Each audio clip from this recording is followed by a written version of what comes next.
I do teach yoga, and I teach a yoga for Parkinson's class down at the Oxford Athletic Club in Wexford.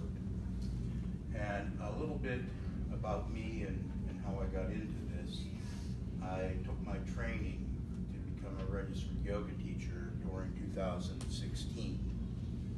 And I took that training at what used to be the Brain Health Center on Bradford Road in Wexford.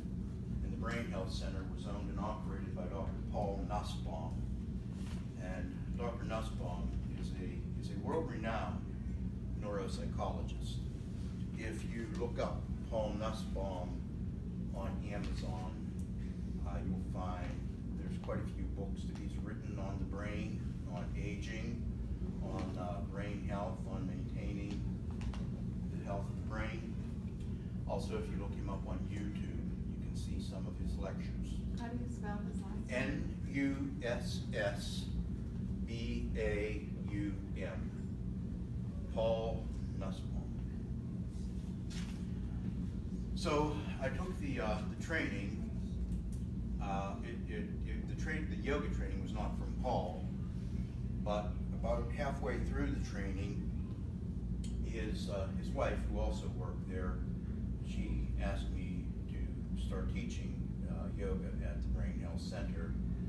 And it was near the end of 2016 that Dale got in touch with Dr. Nussbaum and asked if we could develop a yoga for Parkinson's program. And Dr. Nussbaum asked me to teach that class.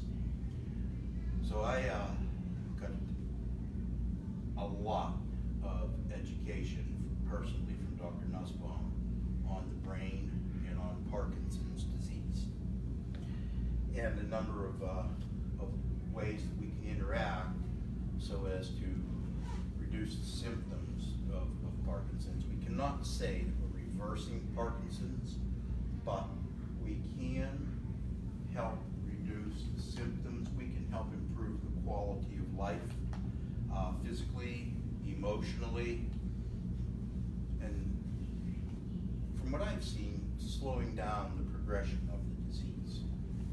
Some of the things that came from Dr. Nussbaum, just a little bit of education, and maybe you already know this, that Parkinson's affects a deep part of the brain, the subcortex. That's where the dopamine is produced. And in Parkinson's, the dopamine production shuts down or is greatly reduced. But if we activate the upper part of the brain, the cortex, that's where we have our decision making, our logical thinking, our executive functioning. When we bring that into play or put it to work, that activity helps to modulate, helps to settle down what's going wrong in the subcortex. And that's where we begin to see a reduction of symptoms and possibly a slowing down of the progression of Parkinson's. So some of the things that we do, we use typical yoga poses, and these are for strength and balance. Also, they do engage the brain. You may have heard of mindfulness. So to do some yoga poses, you have to really pay attention, and that's mindfulness. And you are using that cortex, and that helps settle down the symptoms. Also, a number of other things. If you've heard the terms of bilateral stimulation or cross-lateral stimulation.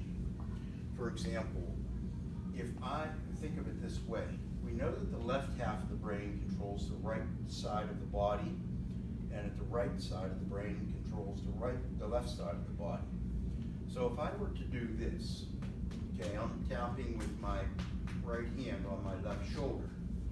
The left side of my brain is using the right hand to do the tapping, but the right side of the brain is getting the sensation of the tapping. So we've got this cross pattern going on. We're really engaging the brain. We're working both hemispheres of the brain. And when you're doing this, essentially, from an emotional standpoint, from a stress reduction standpoint, you can't be worrying, you can't be thinking about anything else because you're so engaged with this activity. This takes a lot of brain time.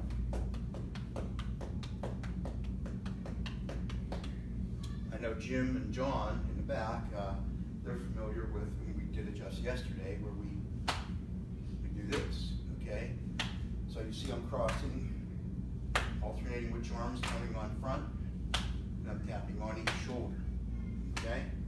Now this is a form of cross-lateral stimulation. A form of bilateral stimulation is alternating sides. So if I were to tap on my legs, I'm getting that working both halves of the brain, moving both halves of the body. But one of the other things that's very critical and that we really work on, we really work on, we call it cognitive work or cognitive exercises, and we have to make things more difficult. So whenever you're doing this tapping, after a very short time, this is going to become too easy. It's not going to be challenging anymore. If you think in terms of novelty and complexity, novelty is new, complexity is difficult. We want to do things that are progressively difficult. And of course, as we progress in difficulty, those things are new. So we always want to be moving with more and more novelty and complexity. And a lot of what I do in the Parkinson's yoga class actually comes from Tai Chi. For example, I'm going to work through more and more complex progressions of this one exercise. This is how we would start it. Okay, you think of making this letter X in front. I'm bringing my palms together, one hand up to the front, one hand down to the back. Making that letter X. Okay, and I can speed it up.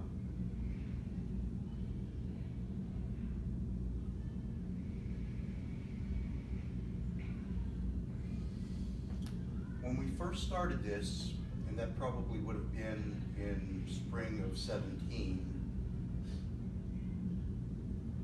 the folks that I had in class, I noticed that they weren't able to do this. Okay, it just didn't quite work. And I thought to myself, well, I don't know, maybe we shouldn't be doing that. And I asked the class, well, what did you think? What did you say, Jim? Difficult. I think you said it was confusing and difficult. Confusing and difficult, okay?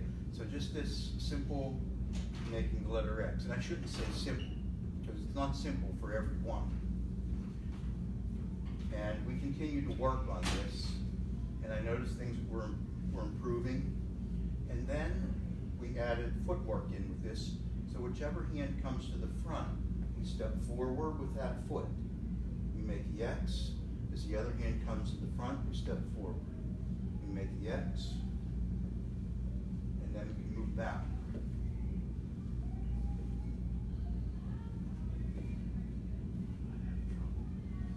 After about a month, I noticed that things had really improved. So how do we make this more difficult?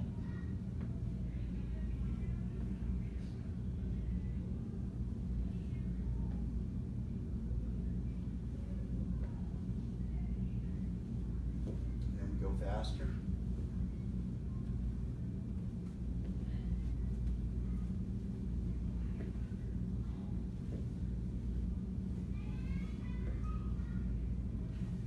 Now, how do we make that more difficult?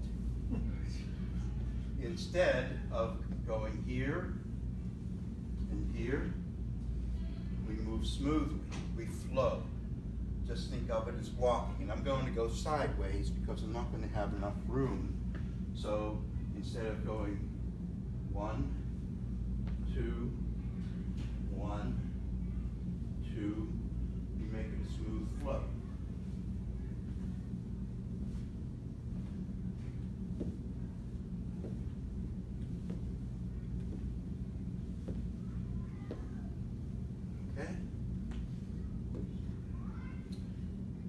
then what else can we do?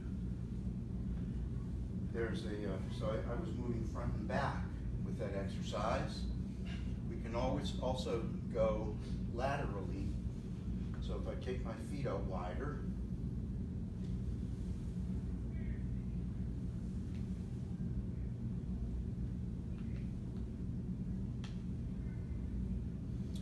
and how do we make this more difficult? Because it doesn't take too long that you start to adjust to this. It becomes habituated, it becomes easy, and you don't have to think about it. And when you get to that point where you're not really having to think about it, it's not as effective. So how do we make this more difficult? We become more mindful of what we're doing. We know that our hips, our core, is where the strongest part of our body is. That's our power center. So from here, instead of just arcing the arms, begin with the weight. If you notice just my leg movement or my body movement, I'm shifting my weight back and forth. So as I extend to this side, I'll begin with shifting the weight and then arcing the arms. This may look just like a subtle change, maybe one that you can't even really see, but the person that's doing it knows it, and knowing it, that's what makes it cognitive exercise. That's what helps stimulate the brain, getting the cortex to think, to work, and helping the subcortex to settle down and reduce its improper behavior. And some other things that we bring into the Parkinson's yoga class. We do this exercise with figure eights. So if you think of a figure eight lying on its side, like an infinity symbol, if I have my hands up, and I come down, and I come up through the center, to the other side and down, up through the center. Okay, now I just keep going with that. And then how do I reverse the direction of my figure eight without stopping? Notice that my hands are coming up through the center and down on the outside. Up through the center and down on the outside. How do I start to come down through the center instead without stopping? I make half of a circle. Now I'm coming down through the center. Up on the outside, down through the center, up on the outside. And to reverse this direction, come across the top, making half of the circle. Now once again, I'm coming up through the center.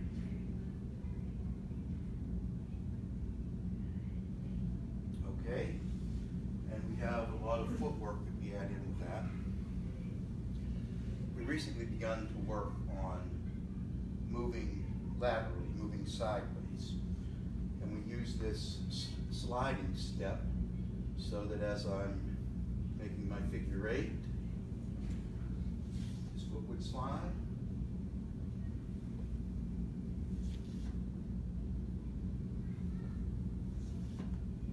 And I can reverse.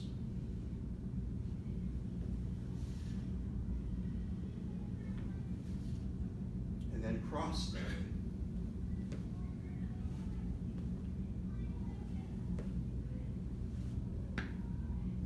Cross-stepping with my foot behind.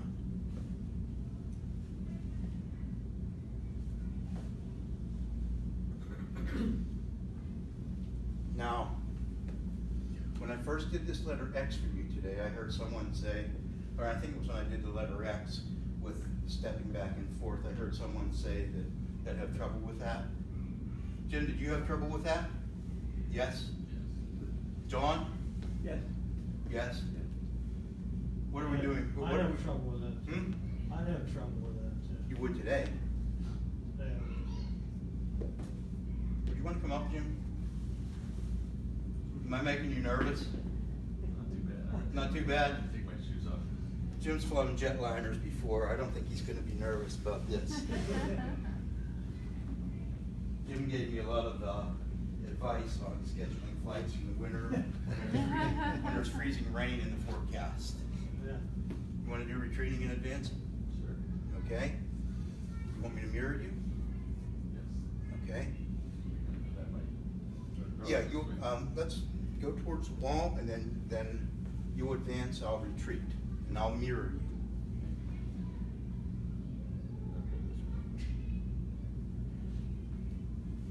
No, no, Oh, I just. your right foot arcs forward.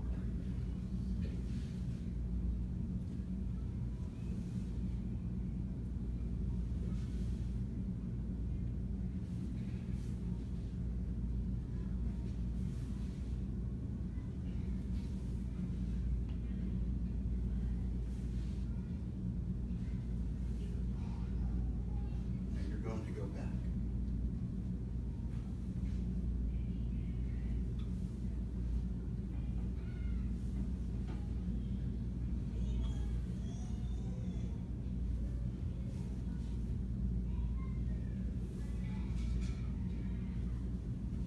Okay.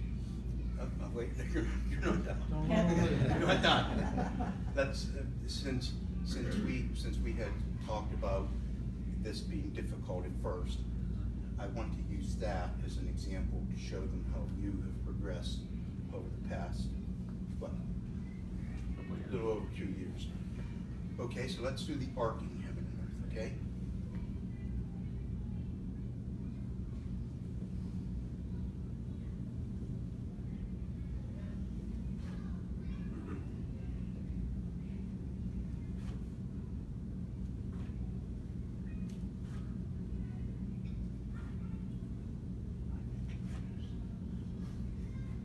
Okay, you're gonna go back.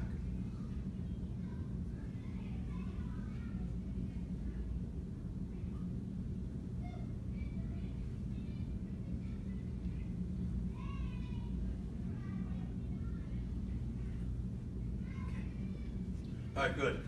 Confusing and difficult. You didn't look confused. No, initially it was really good. Initially. Yes. Okay. It's But, not, it's not. but you see what Jim did?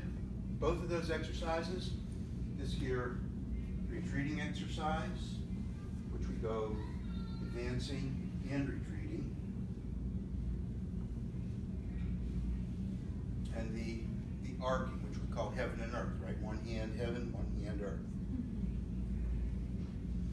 Okay, you see what he did? And he's the guy that about 2 years ago said that this was confusing and difficult. Okay? So you think it's like a brain training? Yes. Yes. Yes. I know that Jim, as well as a number of the others, have told me that they find the Parkinson's yoga class that we have to be very relaxing. And from a neuroscience standpoint, a lot of what makes it relaxing is that we are using our brain. Okay, we are doing something very difficult, right? If this becomes too easy, we have to do something to bump up the difficulty a notch. So when we have that level of difficulty, our brain becomes very engaged. And when you're engaged this much in a task such as this, you can't be worrying about anything else. You can't be concerned about anything else. It has a natural, relaxing effect. Also, balancing and strengthening. We're on our feet. This is weight-bearing exercise. This is keeping strength in the legs and the core. This is also working on balancing. A number of people have told me that they find this cognitive work to be balancing. One of the women in class used the word dynamic balance because typically with yoga poses, say a warrior two pose. Okay, this is balance. It's also weight bearing, but it's static. You don't find yourself doing this too much in your daily life. Not too No? much. But you do find yourself doing this. Okay? Also, if you're walking, maybe most notably in a public place, and somebody steps in front of you and you have to adjust, dynamic balance. So as we do these cognitive exercises, we're working on dynamic balance. And like I said, it's weight bearing, it is strengthening, and the typical yoga poses.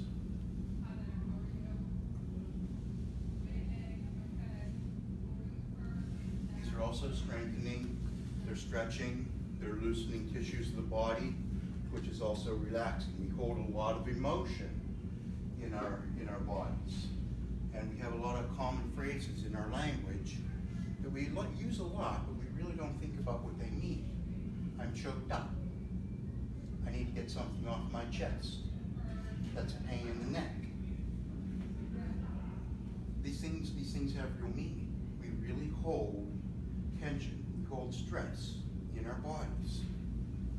So as we do the yoga poses, we're helping to release that tension, and when the tension comes out of the body, it helps us to feel better emotionally. And as I said, it's also strengthening and balancing, and same with the cognitive work, strengthening, balancing, but really engaging the brain, relaxing, and helping to change what's going on in the brain, to help knock down the bad behavior of the subcortex by utilizing the cortex, giving us a choice, giving us using our executive decision making, our rational thinking, our mindfulness, our cognitive abilities. We go, also, as part of Parkinson's is a small disease in the sense that your movements get smaller, handwriting gets smaller, the voice gets lower. And we do this practice, it's called vocal toning. If you're familiar with yoga, you might be familiar with the practice of each class beginning and ending with the sound of Om, where the teacher would start and make a Om. So we go through a sequence of sounds, and I'll go through that very quickly, but we do this to help open up the voice, to get the thank you, Jim. I'm sorry, I didn't mean to make you stand up here. My cognitive skills weren't working very well. See, I was so engaged in talking about this because it's interesting, I forgot about Jim.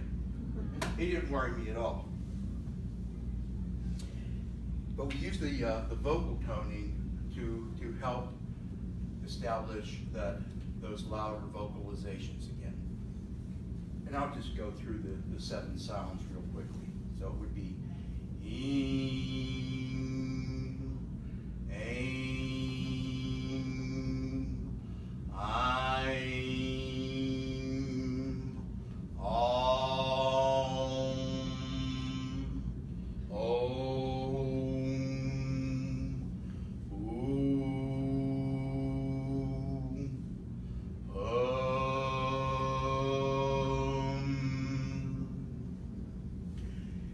go through those for 2 sequences, and they take longer than that because you really want to hold that sound.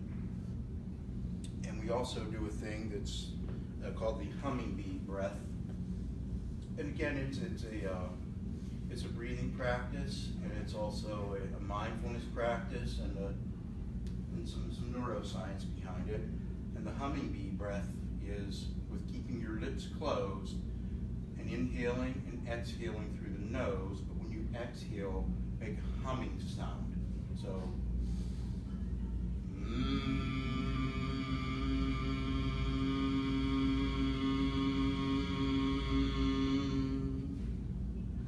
And if you notice when I did the vocal toning, I brought each one of those vowel sounds back to that humming sound. And what some studies have shown is that when we make sounds with our voice, we trigger the release of healthy neurotransmitters in the brain. Dopamine, serotonin, vasopressin, oxytocin. So these help as well, particularly with relaxing, with reducing stress. And let me see, was there anything else I wanted to say about vocal toning? Sometimes it's difficult to do these things and teach at the same time. Do you do that standing still? No, we do it sitting and Sitting. yes, because if you do it standing, yeah, there is a possibility of creating some dizziness. So you sit. Yeah, we sit for that. So I think that's about the bulk of it. The cognitive work is a big part of it. I talked about some of the symptoms of Parkinson's disease, making it what's considered to be a small disease, where everything gets smaller. So if you notice some of the yoga poses that I showed, we're opening up, right?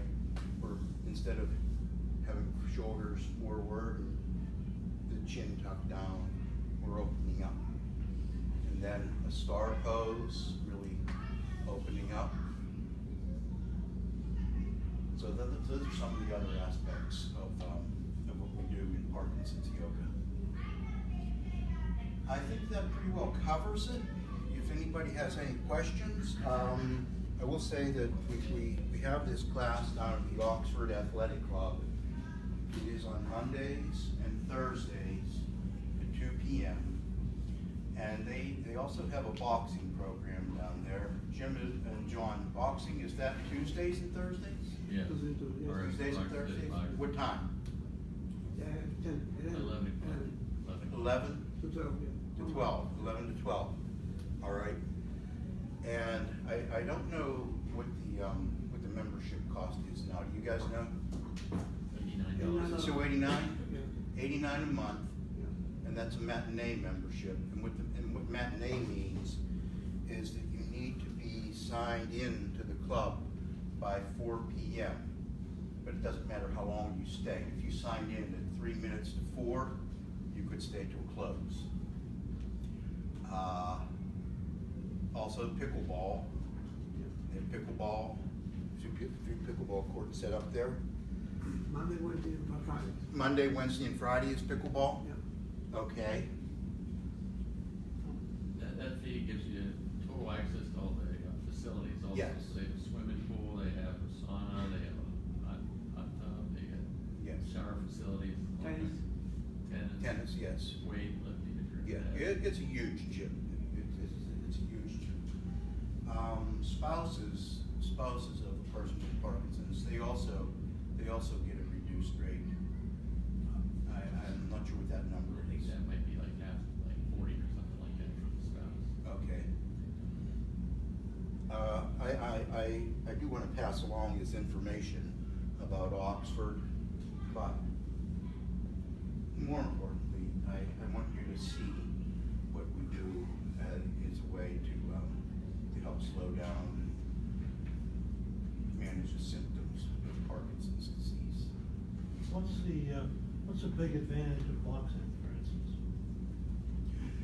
Well, it's a vigorous exercise, and vigorous exercise has been shown to be good. Also, there's a lot of coordination and balance. Jim and John, I think you probably go through like some counting patterns. Is that right? And you have 6 different punches and they'll call out combinations, so you have to sit there and really concentrate. 1, 3, 5. Okay, it's 1, 3, 5. What the punches are. Yes. Plus movement of your hips when you're swinging. I think that's good for it also. So it'll be a lot of strength, balance, and coordination, and then when you said when you have to follow a prescribed sequence of punches, Yeah. that's the mindful component. That's getting you to think, much like this is. And I've watched these folks playing pickleball, and I played a little bit myself with them. And what I've noticed about pickleball, and I've also noticed this about practicing the cognitive work because you saw Jim and I practicing it together, where I was mirroring him, where I was doing the same as him, but since I was going back and he was coming forward, and I would be using my left hand and he would be using his right. I find that whenever you give someone an external stimulus, that gives them something to focus on. And I'd like to use the word ignore the fact for that brief moment that they have Parkinson's disease. Because when I watch them playing pickleball, you don't know where the ball's going to come to. You don't know which way you're going to need to move. You don't know how you're going to have to swing. And I see the people that I typically see in the yoga class out there playing pickleball, and I see them moving faster and more coordinated than what I may otherwise see them. And it's responding to that external stimulus. They have to respond to the ball. They're focused on the ball and focused on what they need to do to hit the ball back over the net. Okay? And it's like, when they're focused on that, for that brief moment, the Parkinson's kind of gets ignored, and they go with that task. Speed. John? Speed. Speed.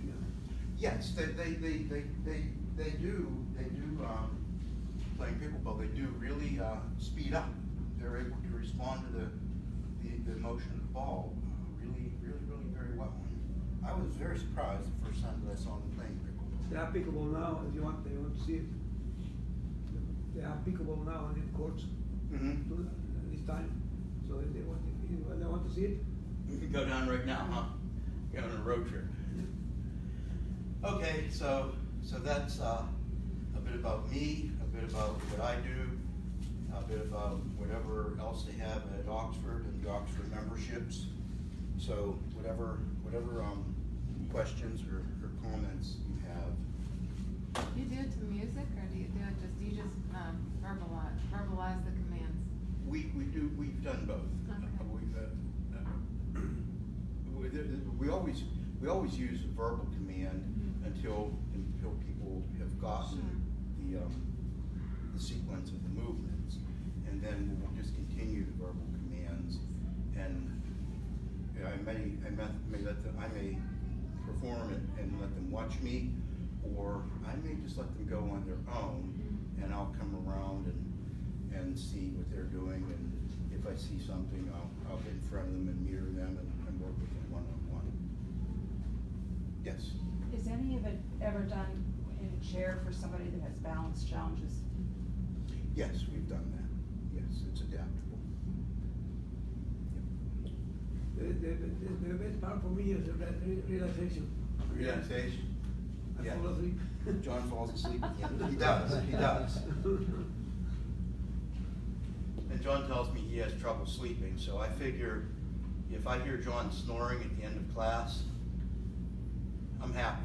Because we're not hitting each other in the faces, you're hitting bags most of the time. Or if anything, hitting another person's gloves, same thing. But we do that to music, and I usually go with the beat, and you forget how much you're working and stuff. But as far as the yoga goes, relaxation, I told Walt, usually I'm running late, and I'm running, fighting traffic, and really tense getting there. But going home, I'm so loose, I'm relaxed after doing the yoga thing. Those of you that have done the LSVT big or the loud, this incorporates a lot of the stuff that they teach in those classes as far as the vocal toning, working on protecting, because I'm sure you all know we eventually start losing our voices or get softer and softer if you allow it to get that way. That was the big movements with the yoga and cognitive helps a lot. yeah, we want to work with the big movements. We want to use the vocalizations, and also, in addition to big movements, opening up the front of the body, getting the posture back the way it used to be, or at least keeping it from progressing. Anybody? Anything else? Hey, Walt, in Yes. your experience in seeing people improve and get better, do you have any feeling for what a recommended dosage would be? Meaning, You know, how many times a week do you recommend people to do yoga that's gonna be helpful to them? Is it Well- once a week, or is it something you recommend to do every day as part of your living, or? I taught this at the Brain Health Center once a week, and I saw very significant improvement. Now, since this past year and few months at Oxford, it's been twice a week. I'm not sure that I've seen a faster degree of improvement. It's hard to quantify, but I can say that I know that once a week does make a very, very significant difference. And it's an hour-long class, but as far as the cognitive movements go, that may only take about 15 to 20 minutes of that class. So it's not a big time investment. And once you learn some of these things, then you can do them on your own.